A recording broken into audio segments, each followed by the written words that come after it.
Welcome to the True North Brigade. I'm Rudy De La Rosa, your host and the author of the book, The Path of True North: How the Pursuit of Our Full Potential Leads to a Life of Great Purpose and Abundance. If you're familiar with the True North Brigade, with my YouTube channel, with my book, and some of my other content, you know that I was in the U.S. Army active duty for 21 years. I served in Afghanistan. I had multiple combat deployments. I earned the Combat Action Badge and Bronze Star in Afghanistan. I raised a family. I've been all around the world. And I did that for 21 years. And while I was in the Army, for those 21 years, my good friend Miguel Solorio was in prison serving a sentence for murder, a life sentence for a murder that he did not commit. He was as innocent as you or I. He had an alibi for where he was that night. The detective used immoral and illegal procedures to falsely convict him, just wanting somebody to do time for that murder. Didn't matter if it was the person who actually did it. Miguel and I are from Whittier, West Whittier specifically, and we went to high school together. We grew up in the same neighborhood, and we got into some trouble during our high school days. We were heavily gang affiliated. I was not a full-fledged member. I had my sights on joining the military. As long as I can remember, I wanted to be a soldier. Remember that? And even calling me soldier, I remember that. And so, one of the most, I think, remarkable talking points that I have about you is that if it were not for Miguel, I never would have met my wife of 28 years and had my three beautiful children who are all grown up today, ranging in ages from 21 to 28. You just met my son, the USC Film School student right down the street here in downtown LA. And that never would have happened if it wasn't for your confidence, man, your zest for life, your zeal, being my best friend, at my side, man. We were having a rough day that day. I remember we were looking for a place to sit down and enjoy our pizza together. We kept bouncing around. We were going to take a break from girls, if you recall. And then that's when you saw two girls walking down the street at our 2 o'clock. I was like, so much for taking a break. And you insisted that we go over and talk to them. You had a really smooth line. It was a whistle. It got their attention. And we ran over there, and it was love at first sight with my wife. And man, almost 30 years later, I have you to thank for that. And also thank you for being by my side. But before I hand the mic over to you, I just want to give people sort of an overview of where I'm coming from. Your and my gang affiliation in our time was not normal. It was not like these other cats in LA who just were posted up on the block, throwing up gang signs, chasing girls. We caught the green light very early in our high school career. I think we were in 11th grade, right, just coming out of summertime. And we had no idea how that was going to affect us. A lot of young men lost their lives. And so, when I fully embraced my role with my new wife, courtesy of the man right here, incredible game, I followed your lead, and it led to a beautiful marriage and family of 30 years. And so when I fully embraced my wife, my role as a father and a husband, I had gotten out of the neighborhood physically, literally. We lost the house, and I was getting very serious about joining the military, going back to school after being dropped out, getting my life together. And again, by the grace of God and the grace of the gang, I was not forced jumped in like a lot of people were. And that's a miracle that didn't happen. I write a lot about how thankful I am and how much I appreciate that miracle that I did not get forced jumped in, because I would have accepted my fate. In fact, truth be told, there are a lot of times where I just wish it would happen already. Just make it official, make it formal. I lived right here in the neighborhood. We were always meeting up at my house. We were always putting in work together. But it didn't happen, man, because I had an amazing future that you were a part of. And so I feel guilty, not because it's my fault, but because, I have so much love for you that I felt terrible that right before I was going to ship out to the Army, Miguel was shot several times on Whittier Boulevard in our territory, out there, showing no fear, green light, already almost, half a dozen guys had already been killed, but we got to live life. Life goes on. And we'll get into some of the details of what it was like. I really want our audience to understand what it's like to really do a combat tour in Los Angeles during the 90s, when all hell was breaking loose, when it was a meat grinder. We know a lot of young men who are not here with us today, man, dudes we used to hang out with. I'm already thinking in my head, watching movies and hanging out, and they're just not with us and never got to have kids, and a lot of retaliatory acts that led to a lot of our associates being in prison right now. So, I feel guilty that I escaped that. We experience that a lot in the army, in the military. It's called survivor's guilt. So here I am with the love of my life, my wife, and I'm talking to you on the phone, hearing that you just got shot and you got bullets from head to toe, and I want to hear about that. And thank God you survived. And that was a wake up call. You're going to go to college. You're going to use that amazing mind of yours and all the skills that you were born with, and you're going to do great things. And I felt happy for you. And so they patched you up amazingly because those doctors were very experienced at putting people back together who had been torn up by bullets, man. As experienced as our docs in Landstuhl Regional Medical Facility, where guys were coming in from Iraq and Afghanistan being put back together. That's how experienced doctors in the 90s had become at patching up bullet wounds. So those incredible doctors put you back together, and we're talking on the phone, man. I'm at my apartment like, God, I can't believe we survived. Thank God. What are you going to do now? Go to college? I'm like, bet, man. I'm going to the military. We're going to have great lives. We made it. I'm 2 months in to my assignment in Germany, man. I'm sitting on my little throne in my apartment in Germany. It's about November of 1998. I'm 19. You're 19 years old. I'm a prison guard. My first job was military police. And then I hear that my best friend just got picked up for murder. And then I heard you were serving a life sentence for that. And that survivor's guilt never left me because I knew damn well that could have just as easily been me, both shot on Whittier Boulevard and sitting in prison. And why it was me, or why it was you and not me, man, I could never explain it. So I just said, I got to put everything into these blessings. I got to be the best father I could be. I got to be the best husband I could be. I got to be the best citizen, the best soldier, the best student. I mean, not only did I survive incredible domestic violence and already overcome many near-death experiences, the near-death experiences that you and I survived were the highest of risk and danger and loss, making even my combat deployment pale in comparison. So I'm sitting there in Germany, and I'm thinking, God, my friend is in prison, man, for life. And every year, dude, I never forgot about you, man. Every single anniversary, I'm on my 28th one coming up. Even on the birth dates of my kids, I would say, you know why you're alive? A guy by the name of Miguel Solorio, man. He's our Cupid. I would even paint pictures, man, to recreate the day that I met the love of my life, my wife. And I would always draw you in there, jersey on. And I can't believe you had the gumption to go up in our school clothes. Because, I call it our own personal lost and found bin to make the Pioneer High School dress code. We used to have to wear these funky-ass clothes from the Goodwill just to pass the dress code. Then we would dress down after, and I would jump back into my wife beater or my slingshot, right, as you call it. And from that moment on, man, I never forgot about you. Just know that my thoughts and prayers were always with you. I always had love for you. I never forgot about you, and I followed your story. And I had no idea that you were falsely accused and you were imprisoned falsely. And it's not just like he said, she said, they didn't prove you're innocent. I'm going to give you all the time to tell your story, but the bottom line is the cops had kept showing your picture to a bunch of witnesses who said, that's not him. I don't know who that dude is. I've never seen that dude in my life. Knowing damn well that it wasn't you and that you weren't at the scene, having an alibi, having 100% witnesses of where you actually were the night of the murder. But the cops kept showing your photo over and over and over to the witnesses to where, yeah, you did become familiar. Yeah, that guy looks familiar. If I show anybody a picture of somebody over and over and over, I'm going to have that person on record before long saying, yeah, that guy looks familiar. That's it. Case closed. Put his ass in prison. And that is garbage. And so thankfully you had some people in your corner fighting for you, and you went through absolute hell. And the fact that you're here and you have the resilience and the positive, beautiful spirit that drew us together as good friends, even despite what we were going through. And we're going to talk about what it was like when we would lose a friend back then, and how it was your incredible spirit and just that love for life and the human spirit that would always bring us back. So that's an introduction to who I'm sitting across from right now and how much he means to me. So I want to say thank you, brother. Thank you so much for what you've done just to set the example about resilience and keeping hope alive, and for being the reason why my beautiful, wonderful family of 30 years exists, man. So with that, bro, I'm going to turn it over to you and just ask you how you're feeling and to see what you have to say to myself and the True North Brigade audience, brother. So over to you.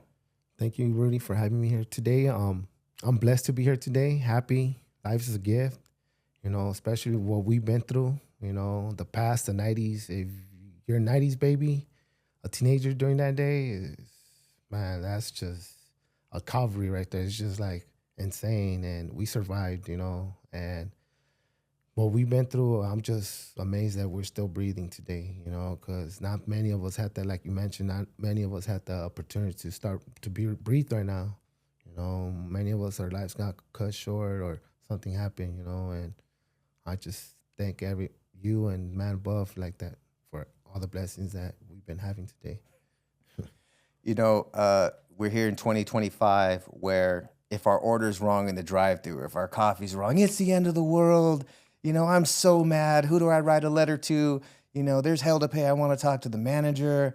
Or even legitimate grievances like dog shit on my front yard. I stepped in dog shit. We think it's the end of the world, man. We're ready. We're like on level 10 stress, level 10 of 10 in terms of stress and feeling that we're the victim. But you're in prison facing a life sentence for a murder that you wholeheartedly knew you did not commit. Because there's two kinds of innocence, right? There's kind of like you didn't prove I'm guilty, and then there's innocent. There's those who were not proven guilty and they're walking around, like O.J. Simpson, right? We were in high school, brother. Remember that in high Yeah, school? It was on every yeah. single. It's like all they proved was that LAPD was racist, not that he didn't kill his wife. That dude was walking around a free man. But they just, proved that your face looked familiar and you're sitting in jail because, yeah, you're going to look familiar if you show me the same picture over and over enough times, which thanks to you and the work of your advocates, cops, especially the Los Angeles Sheriff's Department, is no longer authorized to do, thanks to you. So we owe you a great deal of gratitude for you not giving up the fight and not just accepting your fate. So you want to talk about a bad day.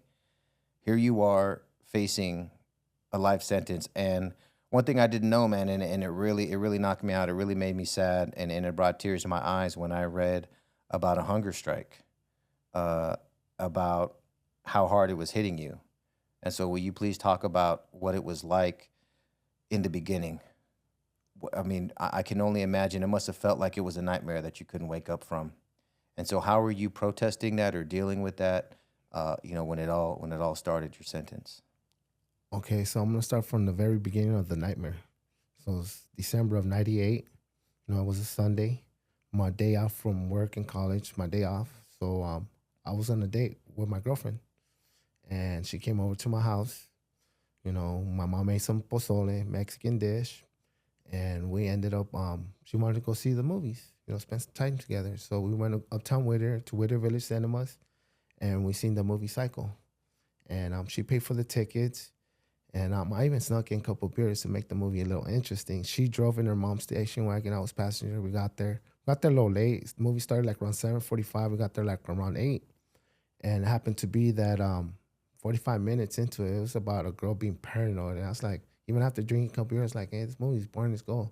She's like, well, you know what? Since I paid, let me get my money back. I was like, all right. We spoke to the manager. Hey, can we get the money back? He goes, hey, you know what? We've been having a lot of complaints about that movie, but I'll give you 2 free stub tickets. And I was like, what is that time? I didn't know. He goes, you could come watch any movies you want. I was like, yeah, sure, we'll take that. So we left in her mom's station wagon, and she's like, hey, let's go get seconds to get some more pozole at your mom's house. I was like, let's go, So we went back, and when we got there, unfortunately, sad to say, is that they didn't have my mom. The pozole was gone.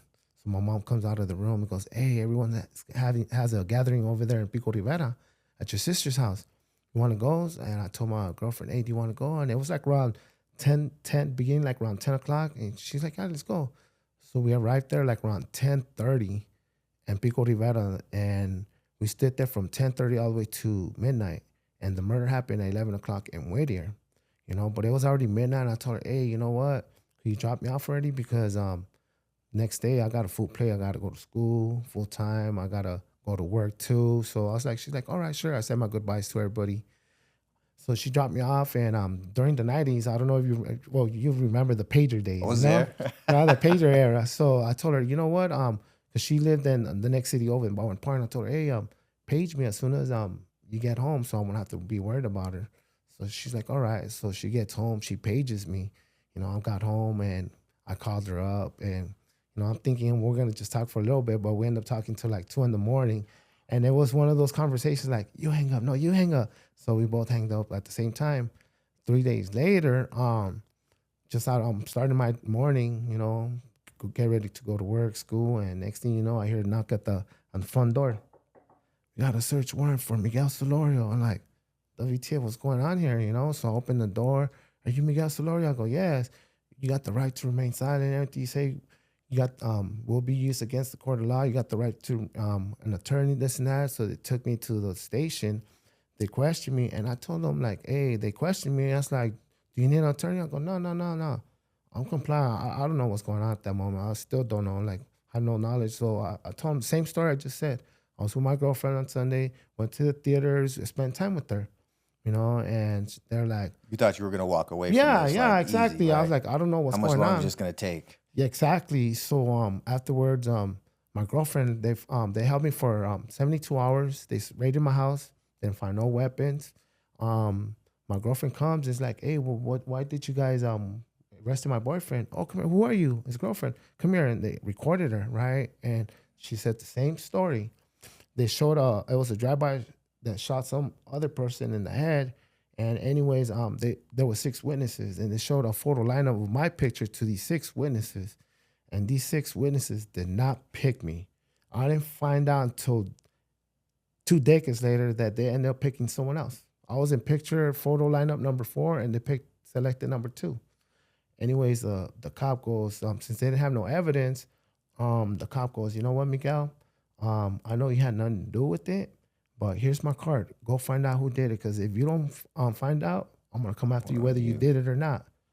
And I was like, what the hell? And my mind is like, first of all, I have no knowledge, and second of all, I don't have a badge. You go do your job. So I got his card, and when I got out, the media was there and everything, and came out of the news like WT, like humiliated, like damn. So then a month later, they ended up showing another photo lineup, like you mentioned, again with my mugshot. And they were already like being coerced and everything. And 4 witnesses still said, no, it's not him. But the other 2, they were felons, and they just circled my picture just to, and I ended up getting arrested again in March of 99. So there was so little evidence that you were a free man just running around thinking that was the end of it, right? You did your civic Yeah. duty by participating, answered questions. I mean, it's almost like if you were to write the perfect alibi, you had it. Not only multiple witnesses, but you had ticket stubs from where you were at. Obviously, you were out gangbanging on missions, hunting people down. You were clearly with your family, with your girlfriend at a movie on the phone. I mean, they could check phone records. I mean, all that was missing was today's CCTV. And who knows, they may have called that AI or something, because it just seems like, guess what, buddy? The rose is pinned on you. You're going down for this. And it's you, and there's nothing you can do about it.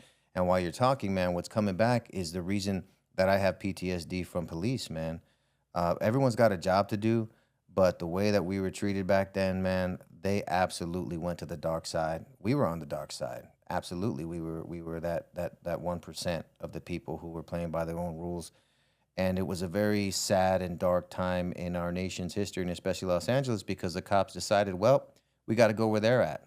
We got to sink down to their level, and we got to start breaking the law. And we got to be bullies, and it sucked. You and I had so many guns to our heads as kids. You and I went in so many of those great big books of cholos that they were always taking of us. And still, when I see cops today, man, I can't take it. I can't. It's like I can't get away fast enough. Not because that they're putting their life on the line or trying to serve and protect.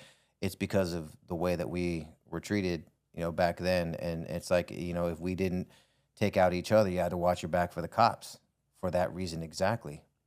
And so they picked you up, and now they put together this deck of cards, stack of evidence against you, which was enough to convict you, man. What was it like when you knew that's it, you're being booked, you're going into jail?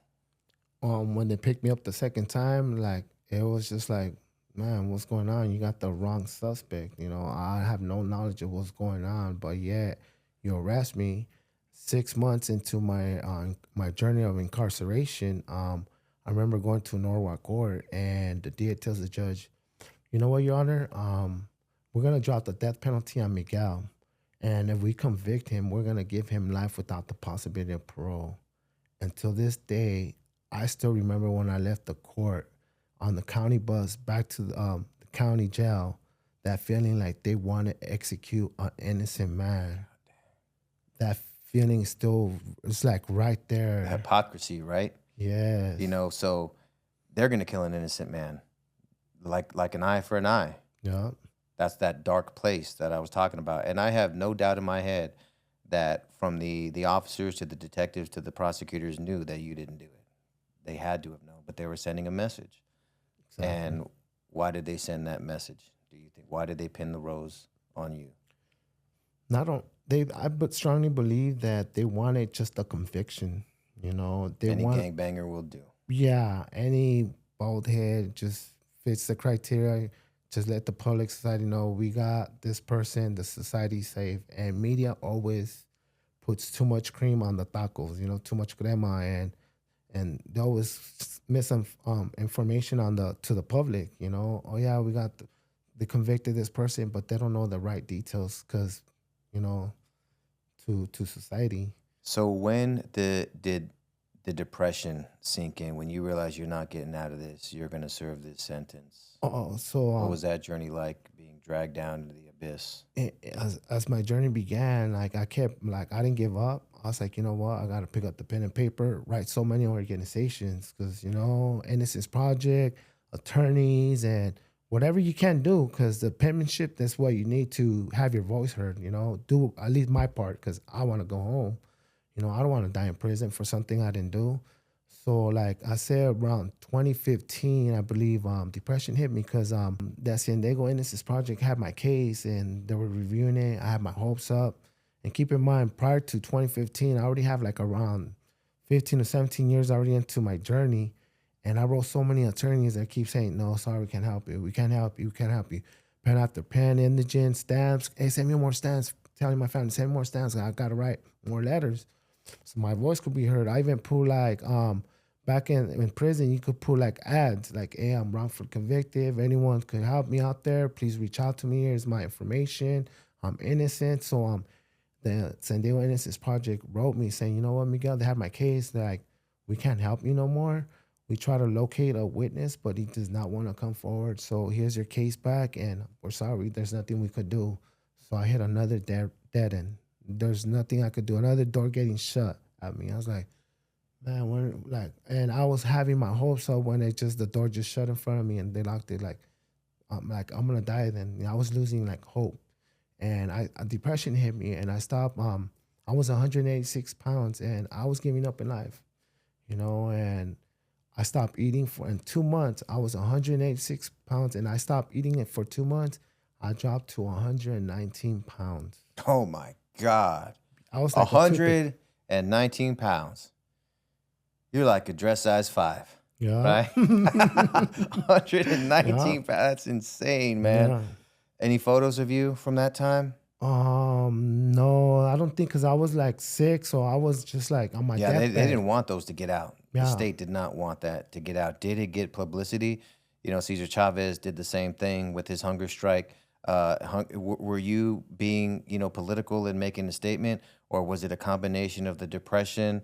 Were you trying to get draw people's attention to your case, Exactly. or were you just trying to kill yourself? A little bit of both. A little bit of A everything, little right? bit of the both. Your mind, like that time when you're not eating, you just start not even thinking clear. Like, man, I'm doing it for this purpose. I want my voice to be heard. Like, what can I do? Like, you know, you're trying to think of every possible opportunity to have your voice be heard. Man, so how did you come out of that depression and that hunger strike, that near death experience? What brought you back out? My ex-wife, she authorized for me to get a feeding tube. So they gave me a feeding tube. I started gaining my weight back. A feeding tube, man. Yes. And Feeding tube. yes. And they started putting those little protein shakes, and then I had to go through a painful experience that it hurts just even thinking about it. Had to get ETC, electroconvulsive treatment. If you don't know what that is, it's almost picture this. It's like touching the plugs to the cord, and when you feel it, you get shocked like that. But imagine you can't let go for 5 minutes, just getting shock all over your body. That was like I had it for 4 times for 5 to 10 minutes. It was so agony. Like the first time I'll yell on top of my lungs, like, hey, cussing the staff, like the nurses, stop this. It's so painful. It's hurting. And they wouldn't stop until 5, 10 minutes. And I still got like burn marks. So they tied me down. I was going through some pain. And afterwards, they stopped. They said he's good. And then like in 2018, like I was like, man, there's no other remedy that I could do. So in prison they give you like this little Bibles right there. So I started reading the Bible a little bit, and then little by little I started reading. And someone in the one of my friends in prison had a Bible with his name on it. I go, hey, where did you get that Bible? Because they had the Old Testament, New Testament. They're like, oh, here's the address. Write them, and they'll send you a Bible.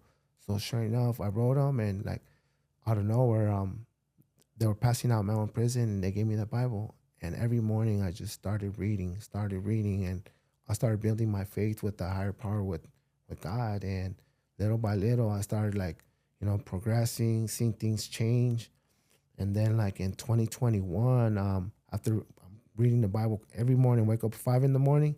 So the best time is to read the Bible in the morning, to praise Lord God and everything, worship, give spiritual food.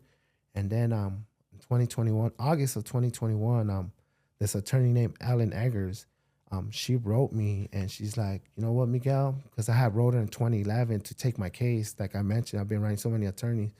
And she had told me, because she was a public defender out of Sacramento, and she goes, when I retired, I'll contact you. But this was 2011. So Man. 10 years later, finally, out of the blues, I get this letter saying, Miguel, this is Ellen Eggers. I'm going to take your case pro bono, which means it's free of charge. She goes, your kind of cases, I normally charge 500 grand, but for you, it's going to be for free. And I was like, thank you, And I know this attorney because in 2011, she exonerated some other innocent man his case was similar to mine. And I wrote her, hey, this is like my case. Help me. But finally, she reached out to me. He goes, I'm going to take your case. And this attorney, she's no chihuahua. She's a pit bull. She's like, come take care of business when they know that it's factual innocence. So she ended up contacting the Northern California Innocence Project and the district, the CIU, the California Innocence Conviction Unit, and they start getting to work. And was she aware of that period of starvation that you had gone through in the feeding tube? Was she aware of it? Yeah, I explained to her. She knew, like, hey, I know you've been through a lot. Like, keep your hopes up. Now I'm here for you. I'm gonna help you to come home to your family, to gain your freedom. I just feel like everything comes together as a testament of who you are. There's a lot of us who would have broke a lot earlier. I've always admired you. I mean, you were from the gang. I was not. You got officially, formally jumped in. I did not. Yet I always admired your incredible spirit of love and positivity and resilience. And I'll never forget the day you came to school, man, and told me you got jumped in over the weekend. I was like, wow, man. I was like, damn, it's going to be that much harder for us to go out on missions together. Cruising Whittier Boulevard, looking for girls, going to parties, doing our thing. It didn't slow us down. But, man, there was a feeling in my gut like, God dang, Miguel, man, like, I know this is not going to end well for you. And that's when the green light was on, and we were really going through it. I was working in and out. I was on a mission to get into the Army. No matter what I did before, there was never no doubt in my mind that I was going to serve. I didn't know I was going to serve so fully as a husband and father as well as a soldier. But I had something, keep pulling me away at times. But you were there all the time, every single day, going through it all night long. And somehow you managed to graduate from high school.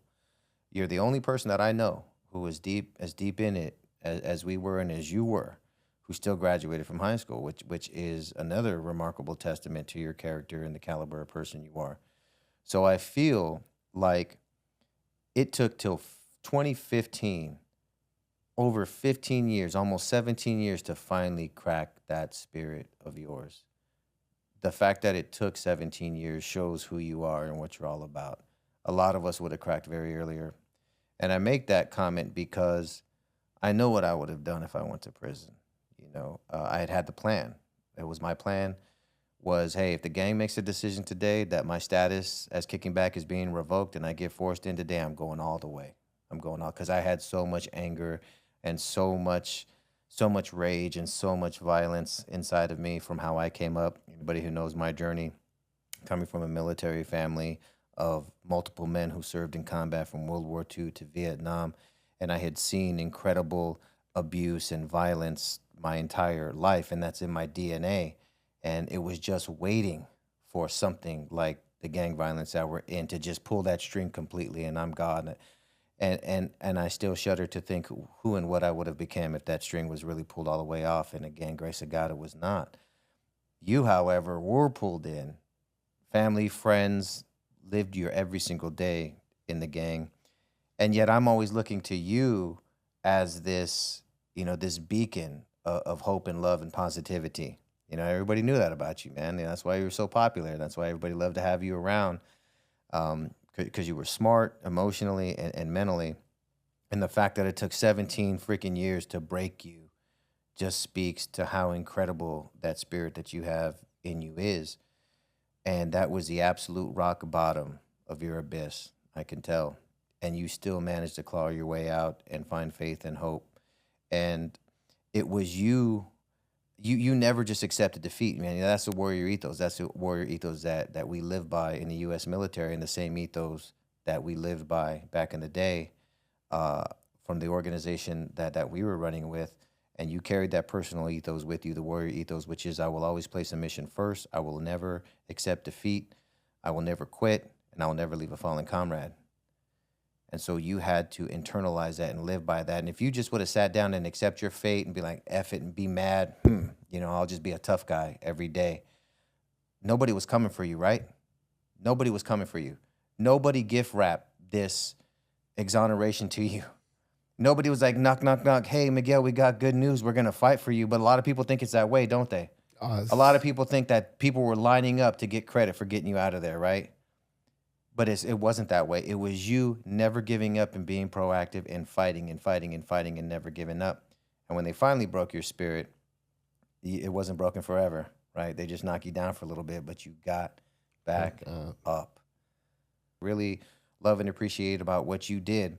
Just like my efforts to fight the Department of Defense to change policies to not stigmatize and punish people who had behavioral health issues, and got treatment and are now fully healthy, and now there's been policies and laws that have been changed, you also affected change greatly, so that what happened to you and that the way that they used and misused that evidence to build a false case against you, it brought light to that.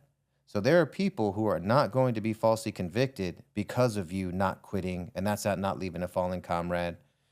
Did you know that it was going to have such ripple effects to where it was actually going to bring changes to the way prosecutors do business and actually going to change policy at the sheriff's department, and help prevent wrongful convictions in the future? Did you know you were doing all that? You just found the light, doing the right thing no matter what? Yes, I had no idea, no clue that was gonna happen. You're absolutely 100%. Like, I have changed like people's kind of in a way format their lives, because my case is based on mistaken identity, right? And I thank Mr. John Wexton. He's a professor and of behind science at the University of San Diego, and he's well known, and he took my case pro bono too. And I'm the first one in California that's backed up behind science, that he's stating that they did some kind of laboratory test that once you show a picture to a witness, it should be only done once. To let's say they show you a picture, you only have one opportunity to select them. They can't show you multiple, because it's almost like saying, you know what, once you touch DNA test and you don't have no gloves, guess what? It gets contaminated. Yeah. Same thing with the mine. So I'm like the first one in California and the United States that this case has been used in other cases. That's been like actually based on mistaken identity. So other cases that been impacted, like my situation, they're using my case so they could help them to come home.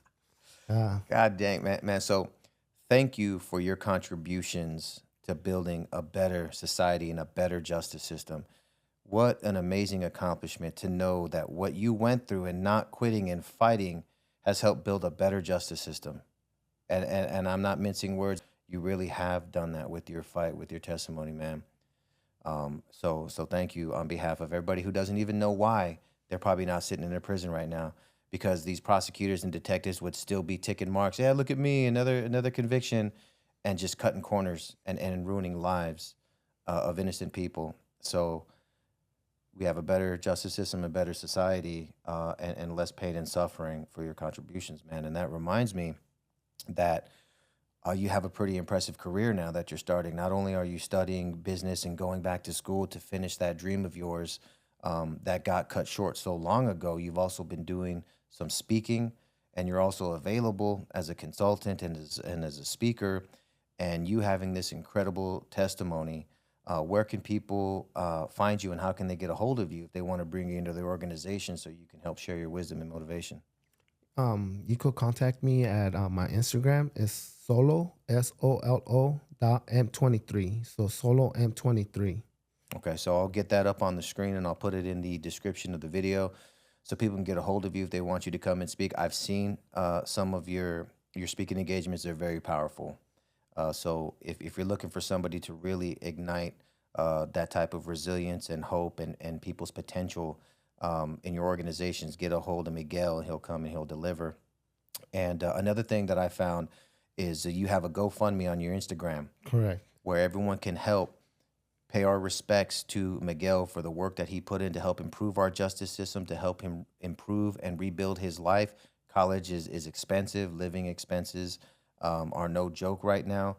So please, if you want to help Miguel rebuild his life, go to that GoFundMe page at that Instagram and help this man and show our appreciation for the fighting that he did, not just for himself, but for everybody who could just get a knock at the door. Hey, come with us. You're being charged with murder. Uh, with CCTV today, I mean, it's even easier to say, "Oh, yeah, I saw the car. That was him. Go arrest that guy." And when it comes down to the behind the scenes, when cops are able to cut corners and use some of these, BS tactics, there you just took a whole menu of bad procedures off the table that they no longer have at their disposal. So please go to that GoFundMe page, get a hold of Miguel for speaking engagements. And also, man, I know that there's a whole lot of the rest of the story that we want to hear. And I understand you're putting a book together. Tell us about that. Yes, I've been kind of procrastinating, but I've been writing a book.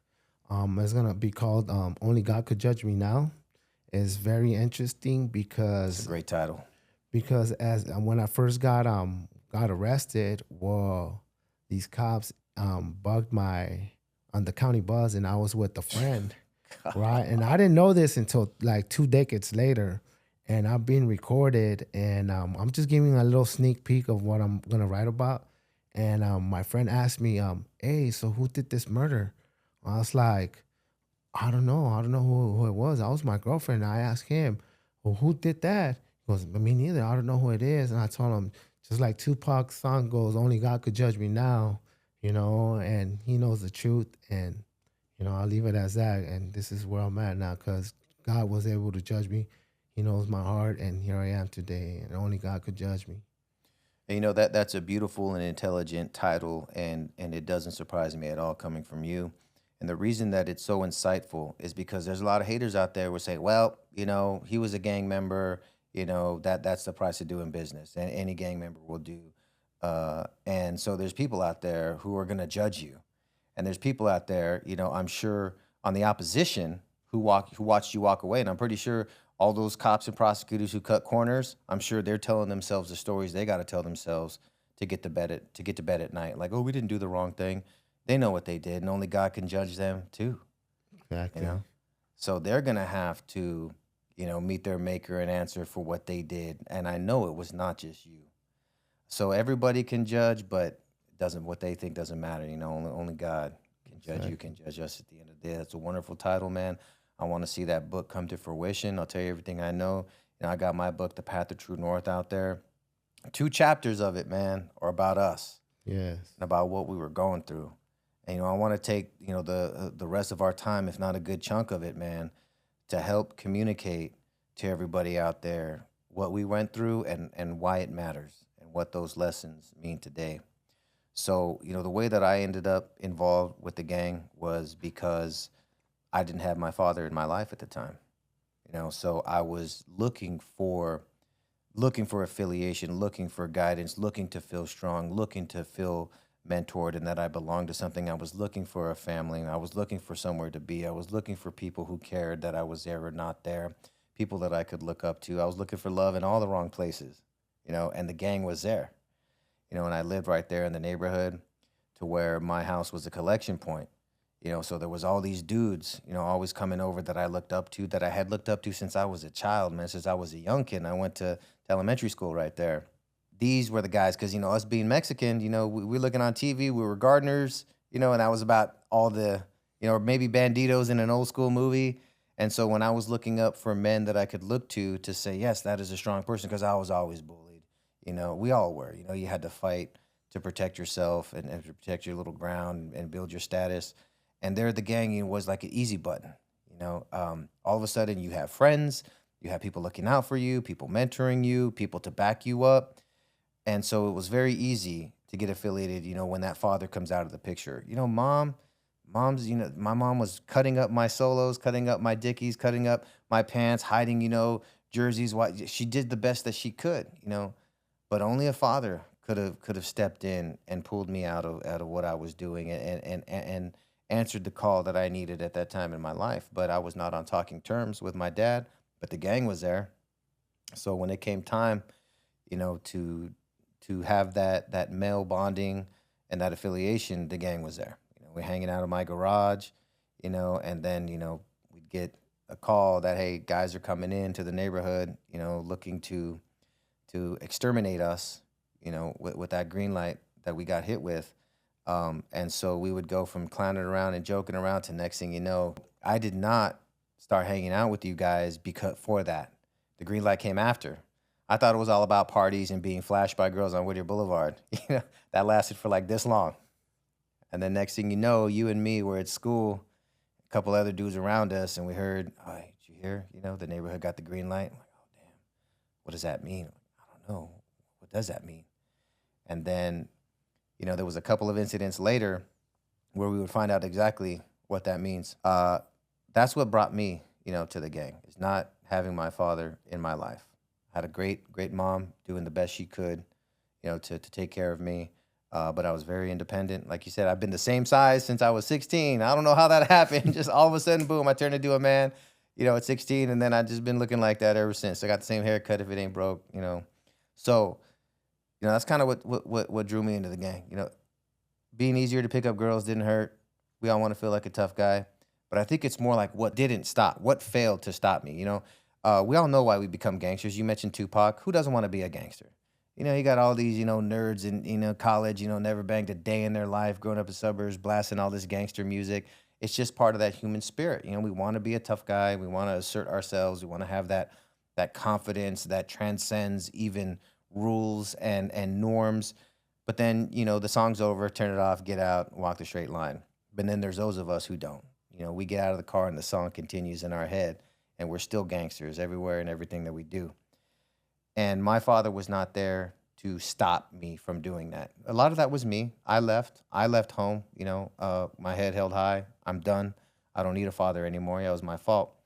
And I left home, and I made it a lot harder for my father to father me. But nonetheless, that's the only person who could have pulled me out of what we were doing. That's how I got there, and that's how I stayed there. And it was only thanks to you, the love of my wife, and then the love of my country and wanting to serve, that thankfully came together at one time to get out. What pulled you into the gang, and what stopped you from getting out? I know you saw the exit ramp, right? At the 605, lots of exit ramps, and you passed every single one. There were times where you could have got off, could have got out, and you didn't. So what brought you to the gang, and what kept you from taking those exit ramps? So I was raised down by a stepdad since I was 5 years old, and my mom gave him all the attention. I have like three older brothers and two older sisters, but my mom gave him all the attention. She neglected me, and my stepdad abused me. He used to whoop me, hit me with the leather belt or a a hanger and for no reason, and my butt will be bruised up bad. I couldn't even sit down from 5 to like 12, and 12 was this tall. My mom would not protect me. Like, hey, what's the reason?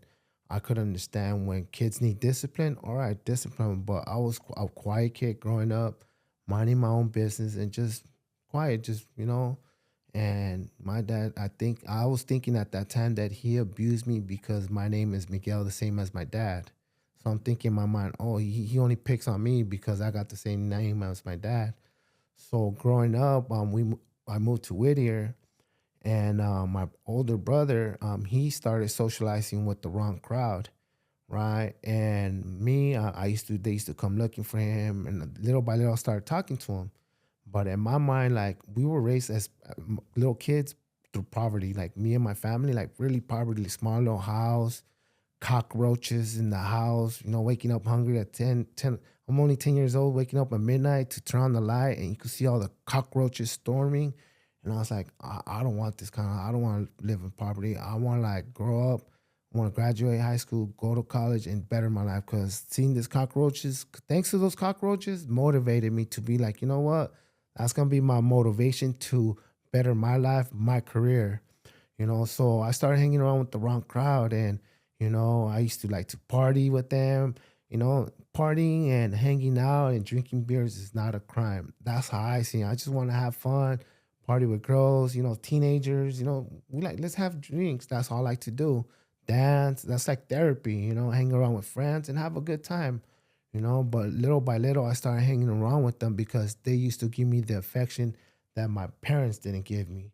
Like you mentioned, like these people were the ones that were healing my heart for what I was raised, being abused, getting hit on. And it's like we all go through trauma. Like, so some of us, some of them have good that they don't go through all that, but some of us do, like you and I, and we just hang around with the rock crowd. And one day I just made a bad choice and got involved with them. But in my mind, it's like I still want to do good because back in the '90s, it was computers, Microsoft. So I love computers. So I was like, you know what? I'm gonna get once I graduate high school, I want to go to college. I'm gonna major in business management and climb the corporate ladder and be my own boss one day, right? So that was my mind frame thanks to those cockroaches. So sure enough, even though I was hanging around with the wrong crowd, I still managed to manifest to have that mindset programmed to move forward.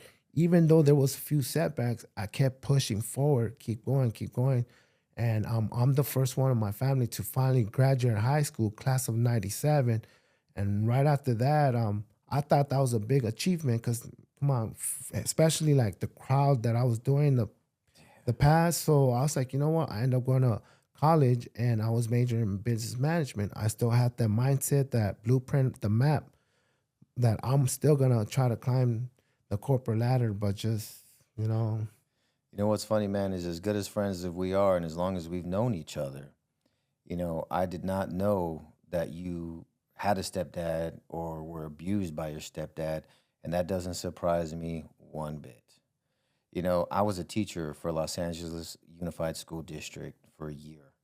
I was a case manager and a case worker for multiple agencies, three agencies in total, on top of teaching, trying to mentor and help young people change their lives. And man, I just realized that the common denominator against every single one of my clients and every one of my students who was really on the wrong path, they did not have a father in their life guiding them, disciplining them, giving them that love, support, affection, and guidance that they needed. And a lot of people think, "Oh, that's sexist." Man, shut up. Now I'm not saying nothing bad about mom. Moms are doing their job. Moms are there providing that love and that nurturing. And they're not perfect, man. And they, yell at us. I remember your mom was tough. mhm. Dude, I was afraid of your mom. I still am. Tell her I said sorry for coming around, and all my cars making all that noise, taking her son out to do all those crazy things. And I mean that. Tell her I said hi Yeah. and I'm sorry. Moms are there. They're at least there. And what I notice in every single case, man, is dad's off doing his own thing, man. Doing his own thing, chasing wife number two or wife number three, or being too proud over in his little apartment, or is in a different country, or we don't know who he is, or he's in jail, or his priorities are elsewhere. It is the common denominator against all these young people who are just failing at life and who have a slim chance of coming out of that, like you, because you and I, we're the success stories. We are in the minority. Most people do succumb to those statistics, and somebody shouldn't have to do 24 years in prison, man. Somebody shouldn't have to carry around, the wounds and try to contain that beast within every second of the day that I do, that burden that I walk with, because fathers didn't answer the mail when we were boys, and especially when we were young teenagers. I always think of it as comical. Like today, I mentioned, we were talking to the barista across the street, like about the path of True North, and the True North Brigade, that everybody has their own story arc. Everybody's a hero of their own unique story, whether they went through prison or military or had origins in gang life, or they were silver spoons like my boy, that you met today. And I patted him on the shoulder, goes to USC down the block, and I have incredible, appreciation for being able to take care of him and know where he's at, and my daughters as well, who are all successful and independent and doing amazing. Um, but I think of it as, I honestly laugh if my son was to be like, "Yeah, I'm going to join a gang, or I'm going to walk around and I'm going to be a tough guy." That's funny. That's hilarious. Go ahead. Let me see, tough guy. Not because I'm going to be tougher, but because I'm going to sit there and I'm going to investigate, what is my son missing? What is he lacking? Do I need to humble myself? Do we need to go on a trip? I've taken my son to Hogwarts in England. We've done race cars. We've just sat and watched movies and talked about movies, all night long. We've shot movies together. I've sat and I've taken, lectures from him about me being either, not listening or needing to spend more time with him or ease up, or he's feeling in trouble. His life has been by no means easy having a dad like me, military dad, being a cholo from back in the day. I'm a tough guy, but I always was very results oriented. Like, you need love, here's love. There's an expression in the army: the beatings will continue until morale improves.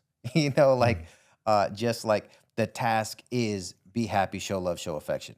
And so me as a dad, always there, even if, like, when you told him, well, what was dad like? Your dad was a very serious dude, until switch hits and now it's time to party, have fun. But that's my demeanor.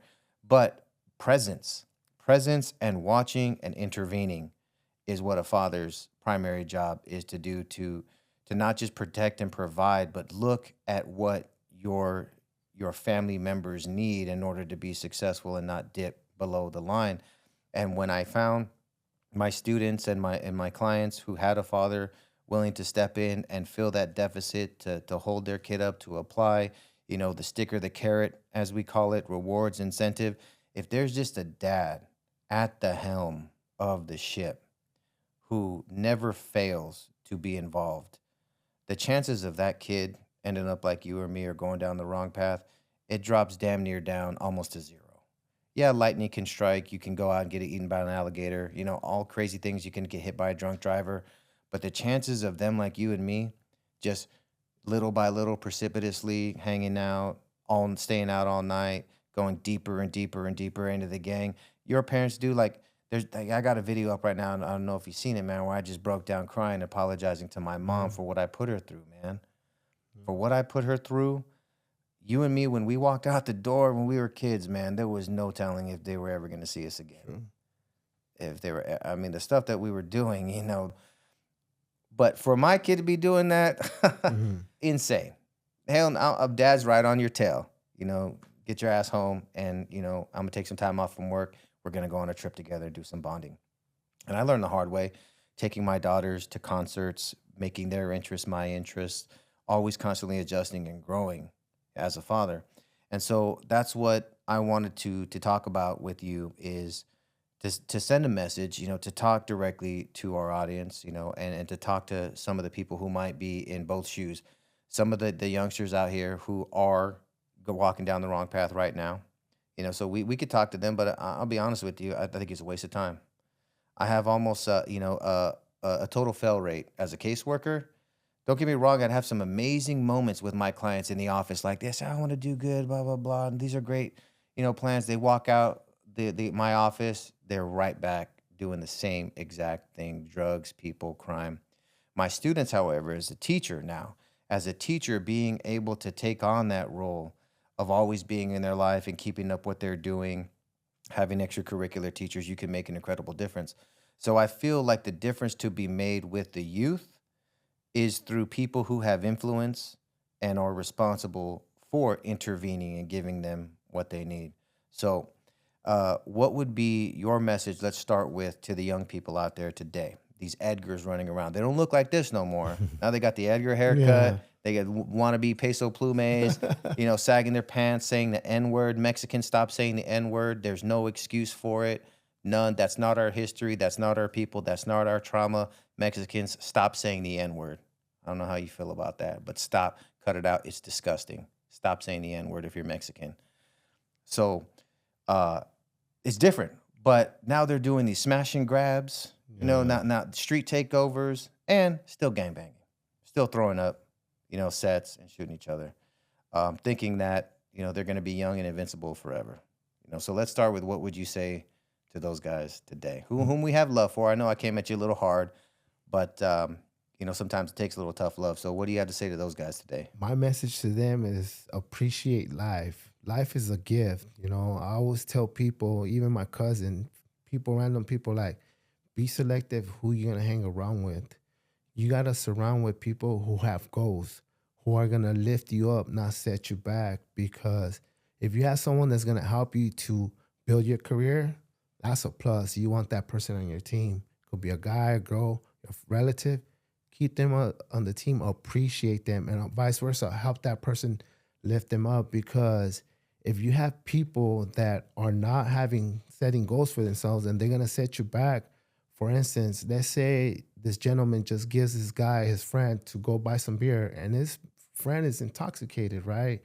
And he's waiting in the car while his friend goes in there, pulls out a gun, he's trying to rob someone or even harm someone, shoot someone. He comes out without him not knowing, gets back in the car, leaves. Guess what?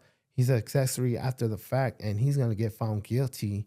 And if you're going to get caught up in a situation that you're not putting yourself, but it could just happen like the blink of an eye. And when you get caught up and you get in prison, those friends that you called friends are not going to be there for you. They're going to end up like, who's Miguel? Who's this person? Who's that? Like, who's John?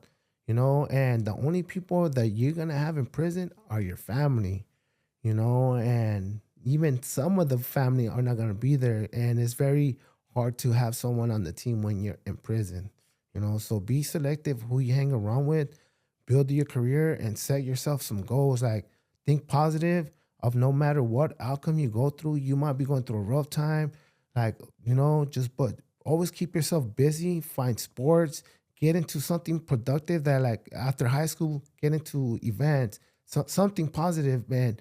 Keep yourself, you want like basketball, baseball, get into that. Like, you're good and you're just try it, give it a shot, because if you're only going to know what you're capable of doing, if you're a good athlete or you're good with this, writing, anything you're capable of doing productive, go for it. Shoot for the stars and never doubt yourself. Just follow your heart. That's my best message I could do, is be selective who you hang around with. I think that's great advice. It reminds me of one of those nuggets of wisdom my dad gave me that I never forgot. He always said, show me who your friends are and I'll show you who you are. Exactly. And what you're saying, man, is that look what's happening to your friends. That's what's going to happen to you. That is what is happening to you, and that could be good or bad. So be selective. That what you see your friends going through and how others see your friends, you got to look in the mirror and say, "That's who I am. That's how people see me. That's my fate. My ticket just hasn't hit yet. It hasn't been punched yet." So if they're going to jail, if they're dropping out of school, look what happened to him. It's like, dude, you're next. So realize that who you're affiliating with, their fate, you're accepting that fate as your own. And to be positive, and never let your spirit get broken, and don't take on that negative energy and that doomsdayer and that bitterness of who's around you. So I love that, that's what you bring to the table is, my outlook is very personal and inward looking. And I love how yours, how we make a great team, is you're always focused, on the horizon, always looking out, like who else is out here? How do we interact with people around us and make that part of our journey and our experience, so that be very critical and selective about who's around you because you're sharing their fate with you, and don't get sucked into their bitterness and negativity. Follow your own light. And man, if you surround yourself by positive people who are successful, man, what do you think is going to happen to you?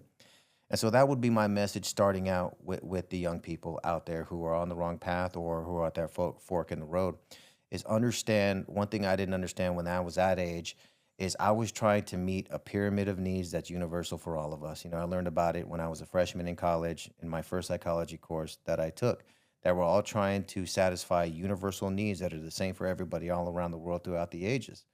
And that's starting at the bottom with our physiological needs, food, shelter, having to use the bathroom. Remember how much that sucked, being on the street, having to use the bathroom? That was like first things first. Then after that, it's the security of knowing I have a regular place to take a shower. I know where to get food. I don't have to hunt every single day. I don't have to build a tent every day. Security is the second need of meeting those physical needs on a regular basis. We have the security of knowing it's there when I need it. You get that satisfied, you move up to love and belonging. Now I'm looking for friends, for intimacy, for a girlfriend, boyfriend, for that affection. Knock that out. Now you start building esteem. You start building accomplishments. People know your name. You get up from there, you start building self actualization to where all those needs are met. They're in the bank. You don't have to go out searching for them. You don't need anybody's approval. It takes a lifetime to get there. And most people never get there on this pyramid. And I talk a lot about that in my book when I realized, why I ended up in the gang scene, how I got out, and how I use that as a model to build my true north system of life uh, going forward. And so, what I would say to the young people is understand what needs that you are trying to satisfy by who you're hanging out with, because their fate is going to be yours, like Miguel said. So you keep hanging out with these ass clowns, you're going to go to jail, you're going to drop out, you're going to be a disgrace to your mother, you're going to fail your children in the future, you're going to be a loser, and that will be your fate. But why are you hanging out with those people in the first place? Miguel and I, we were looking for affection, for that male camaraderie. We were looking for people so that we didn't feel alone, we didn't feel weak, so that we felt safe. But man, we couldn't have chosen a worse path to, to meet those needs. And I talk a lot about that, that it's kind of, it's a farce. It's not real. It's an illusion that the gang or this crowd of bad people is satisfying those needs. No, man, they're just painting the surface with gold, but beneath the surface is a terrible fate that awaits you, that will catch up with you. So find other people to surround yourself with, to satisfy those needs in a wholesome and healthy and constructive way that doesn't come with the back end of taking your ass out of school, of life. So understand what needs you're trying and where you at on the pyramid. And that's what everybody needs to understand is, where am I at on this pyramid? Physiological, security, love, belonging, esteem, self-actualization. You get all the way up to transcendence, which means it's not about you anymore. It's about helping others. Where am I at on this table, like the food pyramid? I need, I need my carbohydrates. I need my protein. What do you need right now? What are you trying to satisfy? And how could you be more selective in whom you're choosing to affiliate with to satisfy those needs? It should not be a gang. It should not be a band of thugs. It may seem fun at the time, but the back end and the cost will catch up with you. But that doesn't resonate with you. I know for a fact it doesn't. I remember you and me, man, when we were really going through it. You remember how we got to a certain point to where we weren't even laughing anymore. We weren't even having fun. It was just like, who got shot this weekend? Who got killed? And I'll tell you this, man, no lie, the marksmanship accuracy uh, at the street gang level is remarkable. I mean, they were just killing dudes, like uh, take a shot, like what? Like you got him, you put him down, center mass. I mean, five guys, five of our, associates, were killed and no longer with us.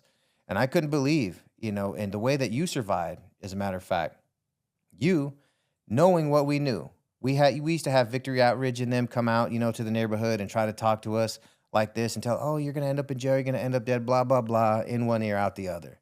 We would see people get killed, and what did that do to us? I'm asking you, what did it do when a homeboy would get killed? Did we say, oh wow, I better stop hanging out on the street. I better change my life? Hell no. What did we do instead? We just stood there. You stand there and you start being more aggressive. You start doubling down. I remember when we started getting smarter because we had to evolve. When the green light was bright green and people were coming to the neighborhood on a regular basis, like to go hunting in our neighborhood, my house being one of the key areas that they knew that we congregated, they would always cruise through my house to see who was slipping that day. And then we started getting wise and saying, okay, tell me the car. Let's have counterintelligence assets letting us know when they were coming in and what they were driving. I'll never forget, my sister runs out of the house after she heard the gunshots, and she thought for sure that she was going to see me dead on the concrete in our driveway. And she was just waiting for it to happen. I was putting her through hell as well, putting my niece in danger. And that was it. She's like, that's it. She didn't say it out loud that day, but she admitted to me later. And I found out physically, literally in person, that's when she decided, I got to get out of this neighborhood. She's like, because I'm going to come out here one day and you are going to be dead in the front yard, or one of those bullets is going to go flying through those walls and hit me or her daughter, my niece, or my mom, or one of us. And so she moved out there shortly after, and that was the last type of bit of family that I had. So I knew what I was doing, and I knew I was losing my family, even more family, until I lost everything and everybody. And so that still wasn't enough. Whether it was veteranos coming into the hood telling us, oh, you got to get out of this lifestyle, I know where it ends, one ear out the other. Whether it was seeing our friends die, one ear out the other. Whether it was losing the respect and the presence of our family members, one ear out the other. That's why I say, man, if a kid's going to change their life, they're going to have to, if they're going to do it independently without outside assistance, it's not going to happen unless they realize what needs in their life that they are trying to meet, and then they change the way that they go about meeting their needs. That doesn't end in those negative outcomes. But the chances of that happening, I have found in my experience, is so nil. That's why you need a father.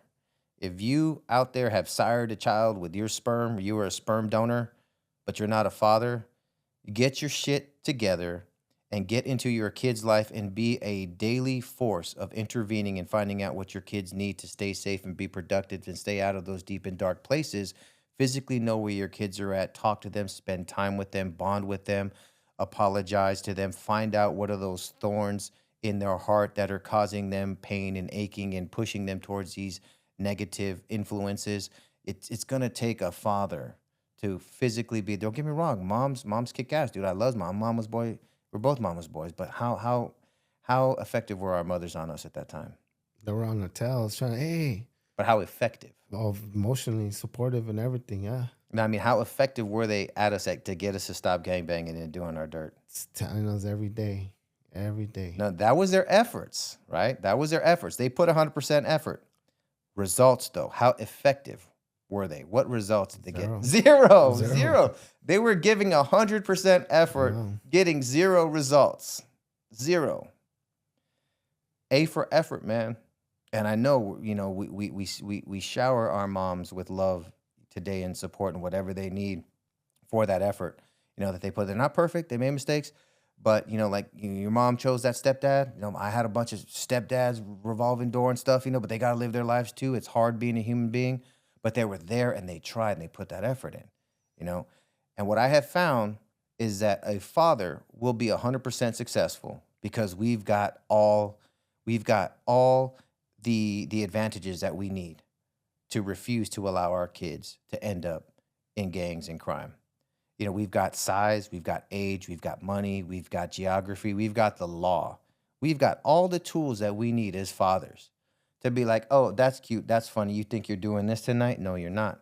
I've had to do that a couple of times. My kids aren't angels. They're not perfect. They sneak out, they do little things in there, and then guess who's there? Dad. Stop.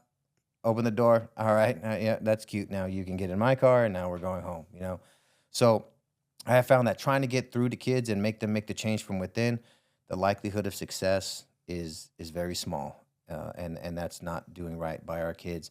So for all these kids in LA here, man, we see running around in these like little terrorist mobs on BMXs, like jumping dudes in the street, tearing apart 7-Elevens, having zero respect.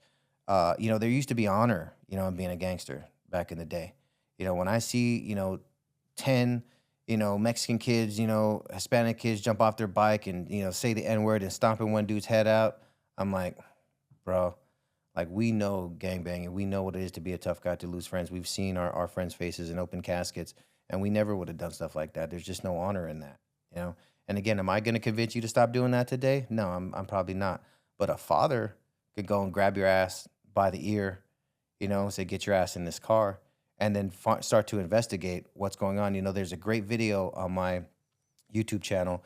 It's titled "Don't Be a Friend or a Foe, Be a Father." Don't be your kid's friend. Don't be your kid's enemy. Be their father. And so it's about a 30-minute video where my son was not being successful and he was thinking about quitting and making a lot of poor choices. And I coach him through, first of all, let's talk about all your stressors and let's talk about how to meet those stressors in a more productive way. What can we do differently as a family? Let's revisit your goals. Let's make sure that you understand what's expected of you, understand we have two-way communication, you know, and then, you know, providing him with that love and affiliation and sending him off to the movies, giving him money, making sure he's safe, holding him to account, making adjustments. Like that's why I say it's comical. Even I was in the army, dude. And we take off for years at a time, but I'm always, you know, on email, always on phone, always staying actively involved in what's going on through whatever means necessary. Even dudes in prison, right? To be actively communicating and showing that effort and doing everything they can. Like you fought to improve the justice system and get your freedom. Don't tell me that you couldn't be fighting to be involved in your kid's life, even if you're in jail. If you were able to achieve what you did sitting in a prison cell and have that kind of change on the justice system, you know, men in prison can have that kind of change on their kids from where they're at if they put the effort in and don't accept failure, live by that warrior ethos that you did. So I really feel that the way that we're gonna pull this generation out of this delinquency, man, is it ain't gonna be getting through to you. You're one ear out the other. You're gonna talk shit about me, blah blah blah. I'm tough. I'm invincible. I was there. This man and I, we were right in that mindset. And it was only after we hit rock bottom and survived by the narrowest of margins did we come back. So, you know, that's kind of my message out there. And so, you know, I kind of wanted to tell a story of just how stubborn kids can be. You know, coming back to when we found out that the green light was placed on our neighborhood. For people who don't understand what the green light is, you know, all organizations, all activities have rules. You know, like there's honor among thieves. There are rules to gangbanging here in Los Angeles, and especially during the '90s when it had gotten out of control, where there was just death and chaos and shootings and collateral damage. I mean, it was the Wild West once again. The police and the justice system were not affected in putting it down. So there were rules that were put into place and said if you violate these rules, you know, rules put in place by powers above us that everybody was beholden to, because there was accountability. You didn't follow the rules, you know, they were going to come for you, you know, when you went to jail or knock on your door. You know, rules are rules. And, you know, there was people in our neighborhood who broke the rules, you know, and when you break the rules, you're going to pay a fine, you're going to pay in blood or treasure, you know, one or the other. And so, you know, who we were affiliated didn't answer the mail, was not able to avoid that light being placed on us, on the neighborhood. Again, your gang, my home, my friends. And so here we are at school, like, what are we going to do? What does it mean? Remember, people scramble, try to collect money, try to get it off, pay the fine, you know, say your penance, oh, we won't do it again. You know, didn't work out. Light went solid green. I'll never forget you especially, man, you know, because you were in a gang by then, and so was your brother. And we're sitting around, we're standing there, Pioneer High School, like, what does it mean? I remember a couple of days later, I'm driving home from In-N-Out, 1 o'clock in the morning, man. And you could feel the tension in the air. We're just waiting for it to pop off on Norwalk Boulevard. And then sure enough, I see some headlights in my mirror. And I was driving that damn Monte Carlo you fools sold me. You guys sold me that death trap, man. And, you know, primered on the bottom, black on the top. You know, after my bug, you know, my bug was laid to rest. Had those other cars. So I got that neighborhood car on my front yard, and it was getting spray painted by rival gangs. Like, we know who you are. We're coming back. So once came out and saw my car spray painted by a rival hood, that's like, okay, now it's gonna happen. Now it's coming. Now this is a warning, and they're gonna make good on it. So I'm driving home. There's headlights running behind me. I'm like, this is it, and it's tailgating me and it's intimidating me, and I'm thinking, okay, let me just hook a quick left into the neighborhood. They'll be too scared to follow because they don't want to go into, you know, this rival neighborhood that's on edge. I take that left turn, and sure enough, the headlights follow me. And so then, you know, I start ducking down real low, and I hear bam, the first shot, boom, blast. See a big blast behind me. And I said, damn. This is it for sure. And then I try to floor it, and then there's another shot, boom, blast, bam, big flash, and then my car dies.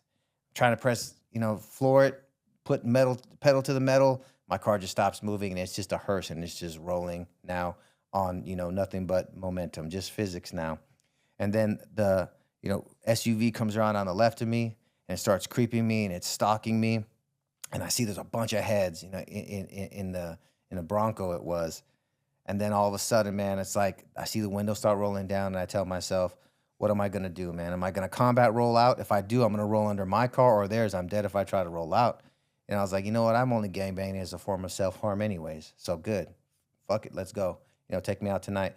So I said my little prayer that I always say before a near-death experience, before a combat patrol, before jumping out of a plane. Prayer I said that night and have many times since. And I just made my peace and was ready to go. Just asking that God would please forgive me and accept me into the kingdom for all I've done. No matter where I've stood on faith, there's this expression that there's no atheist in foxholes. No matter where you're at, there's no atheist in foxholes. And so then the window lowers, and sure enough, I see it's a bald head, it's a gangster. Then I see a big old giant grin go from ear to ear. And it was your homeboys and you and all the other heads in the car from the neighborhood playing a prank on me, chasing me down because you knew what car I was in, that you just sold me that piece of shit. And so all you guys stop the car, get out of the car, and you're laughing. And you guys are laughing hysterically. I'm like, guys, this is kind of funny, but I don't think it's that funny. My car's dead, and you guys scared the shit out of me. And we're like, you guys thought that I was shooting at you and told me we thought you were blasting at us. We're like, damn, Rudy's hardcore. We knew he was down, but we didn't know he was that badass. Where he's shooting at us. And I was like, I thought you guys were shooting at me, man. I was like, why'd you guys take 2 shots at me? And then it turns out it was just that piece of shit car backfiring and explosions coming out the tailpipe. And it was on its last breath. And it was literally dying there with 2 huge explosions, flashing everything. You guys thought I was shooting at you. I thought you were shooting at me. And we realized nobody was shooting at anybody. We were shooting at each other. It was that piece of shit car you guys sold me. And then we all had a good laugh. And then you remember the driver, of that vehicle came up to me, and all the laughing stopped. He was the most senior member in the group, very senior member in the hood. And he looked left, he looked right. He got like a shiver up his spine, and he got very serious, and everybody got very serious and quiet. And he told me, me personally,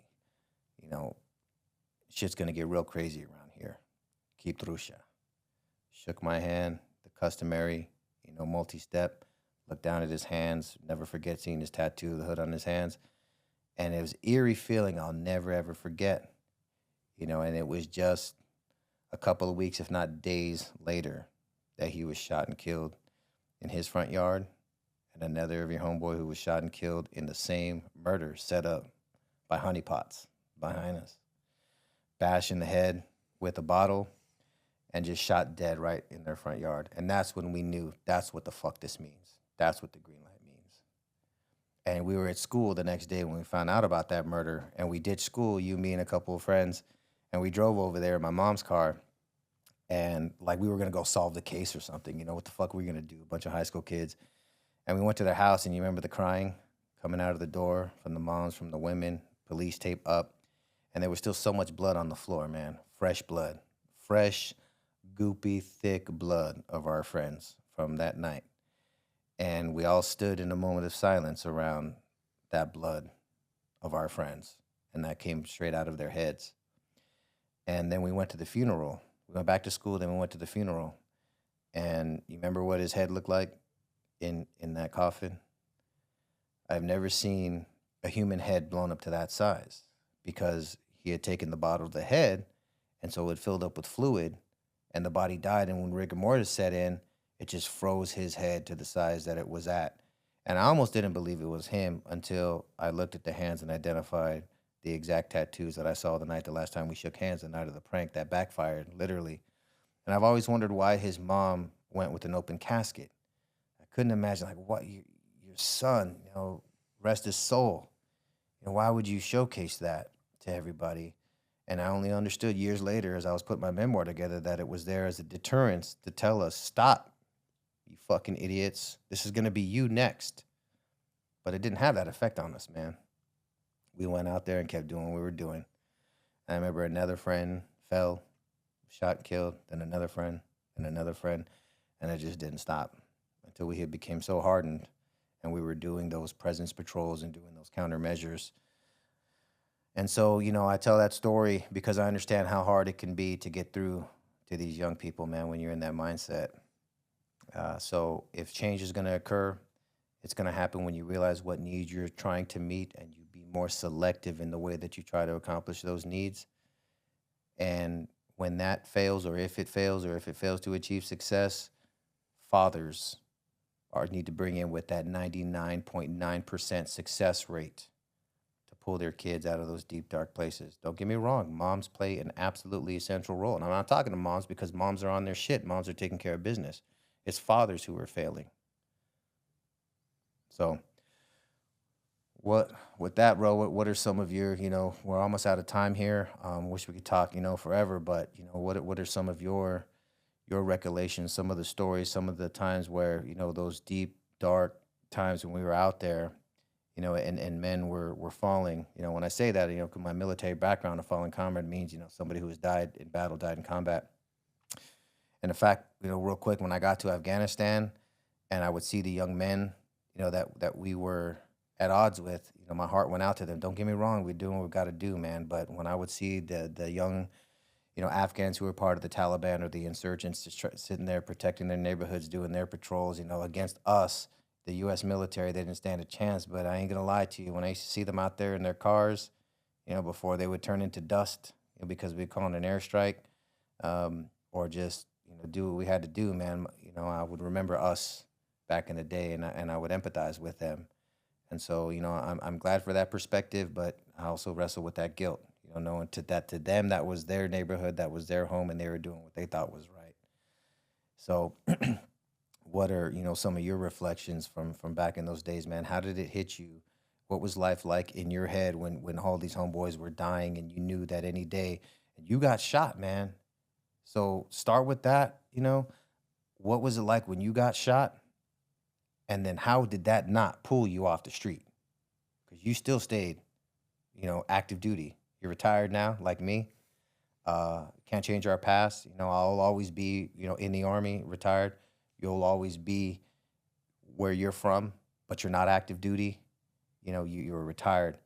But at the time, when you got shot, it was no joke. It wasn't just like, phew, one whizzed by your head. Tell us about how you got shot, and then how did that not get you off the street? So it was a weekend, maybe like 10, 15 of us kicking right there on Whittier Boulevard. I'm single, barely 18 years old. I just barely turned 18, like couple days. And it's like 2 or 3 o'clock, and I'm drinking a beer, little buzz, and I'm kicking right there in Yum Yum Donuts in the parking lot, waiting for girls, trying to come talk to us, whatever. And out of nowhere, it's like around 2 or 3 o'clock, and I was in the parking lot, and all I hear is gunshots. So all I try to do with my instinct is run, try to hide or something. But as I'm running, one shot hits me on my side of my hip. Another one hits my butt coming out my stomach, not knowing that it missed my spine by 2 centimeters, which I almost could have been paralyzed. And so then I still kept running. As I kept trying to run, because I keep hearing more gunshots, one hits my left foot, and it hits like barely like the tip of my foot that makes me stumble to fall. And I couldn't run no more because I'm shot. As I'm falling, my buzz just went away. I started getting sober because I'm bleeding blood. And I'm laying on the floor on my butt, standing up like this with my legs sticking out. And I see someone come to me, but I can't see the face because all I see is a gun, arm distance from here to there. So sure enough, all I could do, I'm defenseless. All I was doing is just drinking a beer. All I could do when that gentleman has a gun at my pointing to my face, all I want to do is, all I could think of is put my hand like this in front of me to block the gunshot. Ironically, as soon as I put my hand to my face, the gun's like this far from me. He shoots at my head. Thankfully, he shoots my hand.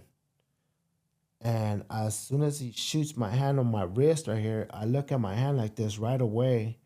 And all this, my right hand is like already half of it's missing. It looks like someone took a bite, like a fish or shark bit it. And I told myself, like, damn, I ain't gonna have no hand. Like, I'm done. Then I look up and that gentleman has the gun at my face still, arm distance. And all I could say is like, damn, he's gonna kill me now. So he pulls the trigger at my head because he's gonna blow my head away. And he pulls the trigger, and all I hear is click, click, click. Well, this gentleman ran out of bullets. And thankfully, he ran out of bullets because if not, he would have shot me right in the head. Damn, so that's what I'm talking about with the marksmanship, man. The fact that he got you that many times, center mass through the leg. And, that reminds that block you did, man. I could see the scar there. It must have looked like, a cartoon chunk was missing. Yes. But, I did Taekwondo as a kid, and people say, oh, that stuff's not going to do any good when somebody has a gun. But no, that textbook block that you did to protect yourself actually took that bullet and deflected it, saved your life. You took it in your wrist rather than in your head. So that's an amazing story. And the fact that he didn't run out of, or the fact that he ran out of bullets, man, is just, again, a testimony of the incredible path and journey that you were meant to take. And how the hell did it still not get you off the street? Because I know you went back after that. You didn't denounce your affiliation. You didn't move and get out. You were back out there again after that. Why? Young and dumb. That's all I could say. Not being naive, And What do you think if you would have had a father who loved you, came into your life, and was like, "Nah, we're gonna do better than this"?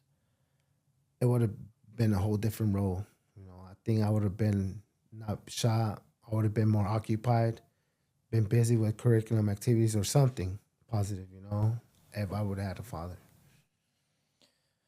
We're gonna leave it right there on dads. Do your job. So again, please check out those details of my YouTube video, how to get a hold of Miguel, how to bring him in and give his incredible testimony.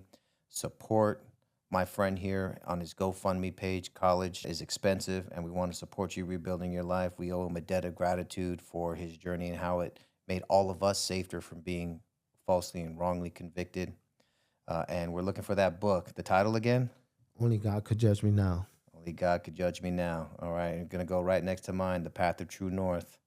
Right. Congrats. And your book next to mine, man. We're still Yes. doing it. Batman and Batman. That's right. All right, brother. Good Thank having you.